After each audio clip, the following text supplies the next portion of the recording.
Hello, जय हिंद।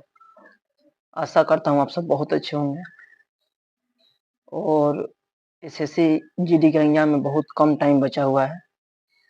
मुश्किल से 15 दिन बचा हुआ है। बहुत सारे भाइयों का कमेंट है कि सर हमने करंट अफ़ेयर्स की तैयारी नहीं की है। हमको समझ में नहीं आ रहा हम तैयारी कहाँ से करें, कौन-कौन से टॉपिक को करें, कम टाइम में अपना एक अच्छा स्कोर कैसे लाएँ। तो आज के मैं इस वीडियो में सारी बातें आपसे बात करने वाला हूँ। आप लोग हमारे चैनल को सब्सक्राइब कीजिए, लाइक कीजिए और शेयर कीजिए। चलिए मैं बात करता हूँ एसएससी जीडी की करंट अफेयर्स की। देखिए, अगर मैं बात करूँ करंट अफेयर्स की, तो उसका कोई सिलेबस नहीं होता है। अगर कोई आपसे कोई टीचर आके बोल रहा है कि मैं बताता हूँ, तुम इतना कर लो, पूरे में पूरे नंबर ला दो करंट अफेयर्स में, तो मैं मानता हूँ कि झूठ बोल रहा है। क्योंकि करंट अफेयर्स का कोई लिमिटेशन नहीं होता है। लेकिन जो हमारे एग्जामिनेशन में जो क्वेश्चन पूछे जाते हैं, अगर कुछ उसमें हम अपना अप्रोच लगाएँ, जो कि काफ़ी रिपीटेड होते हैं, तो उसमें हम आसानी से अपना अच्छा स्कोर कर सकते हैं। मोस्टली आपको 2 से 3 क्वेश्चन एसएससी जीडी के एग्जामिनेशन में देखने को मिलते हैं, जो कि आपको 4 से 6 नंबर का आपका हौसला रखते हैं।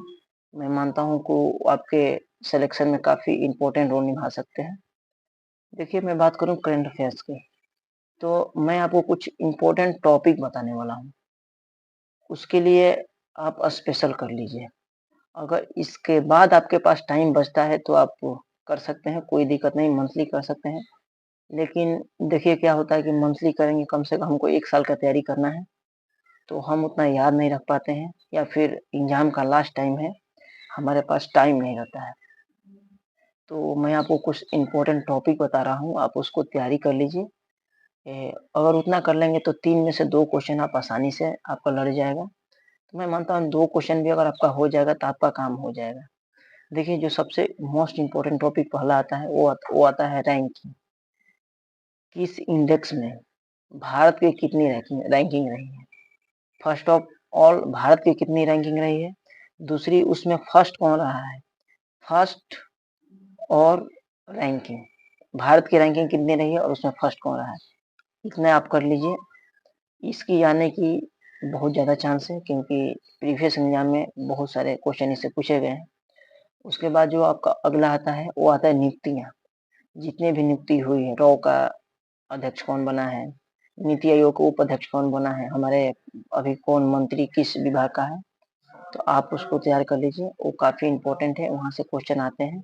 उसके बाद जितने भी सैन्य अभ्यास हुए हैं, जितने भी मिलिट्री एक्सरसाइज हुई है, उसको आप कर लीजिए क्योंकि वहाँ से भी क्वेश्चन आते हैं। देखिए, मिलिट्री एक्सरसाइज जो होती है मोस्टली तो हर साल होती है, लेकिन कुछ न्यू आते रहते हैं, उनको याद रखिएगा।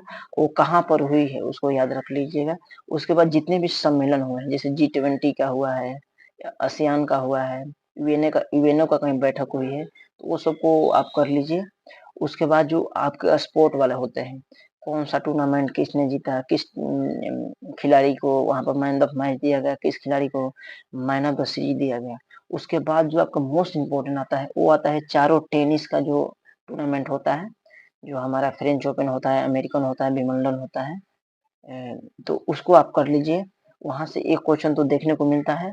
वहाँ से आप ये याद रखिएगा कि किस कोर्ट पर खेला जाता है और किस महीना में कौन-सा ग्रैंड स्लैम आयोजित किया जाता है और किस खिलाड़ी ने वहाँ पर अपना फर्स्ट पदक जीता है, गोल्ड मेडल जीता है। उसको याद रखिए, मैं मानता हूँ काफ़ी इम्पोर्टेंट है। आप वर्ल्ड कप जो हुआ है भारत में उसको इग्नोर नहीं कर सकते हैं, उसको आप लोग अच्छे से पढ़ जाइए। उसके बाद जो महिलाओं का जब फीफा वर्ल्ड कप हुआ है, वहाँ से आप पढ़ जाइए, उसमें कौन विजेता रहा है, कौन रनर रहा है। उसके बाद देखिए जो आपको मोस्ट इम्पोर्टेंट टॉपिक आते हैं, जितने भी अवार्ड हैं हमारे देश में दिए गए हैं, जैसे अभी मोहम्मद शमी को अर्जुन अवार्ड दिया गया है। जितने भी अर्जुन अवार्ड हैं, पिछले साल के जितने भी पद्मश्री अवार्ड हैं, उनको कर लीजिए।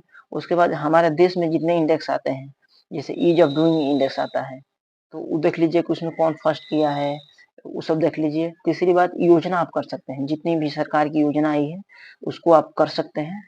उसके बाद जो आपके लिए मोस्ट इम्पोर्टेंट जो टॉपिक आता है, जितने भी ब्रांड एम्बेसडर हैं, आप उसको याद रखिएगा। मैं मानता हूँ कि अगर आप इतना कर लेते हैं, तो आपका लगभग 70% से 80% आपका सिलेबस हो जाएगा, क्योंकि यहाँ से क्वेश्चन बहुत ज़्यादा आते हैं। और दूसरी बात है कि देखिए, जितने भी हमारे साइंस एंड टेक के क्वेश्चन आए हैं, कोई भी न्यू न्यू जो चीज़ खोजा गया है, अगर आपके पास टाइम बचता है तो वहाँ से कर लीजिए। हाँ, जो हमारा पार्लियामेंट न्यू बना है, जो न्यू पार्लियामेंट बना है, उसके बारे में आप पढ़ लीजिए, वहाँ से क्वेश्चन आएँगे, कन्फर्म आएँगे, लिख लीजिए, मैं इस वीडियो में बोल रहा हूँ, वहाँ से क्वेश्चन आएँगे।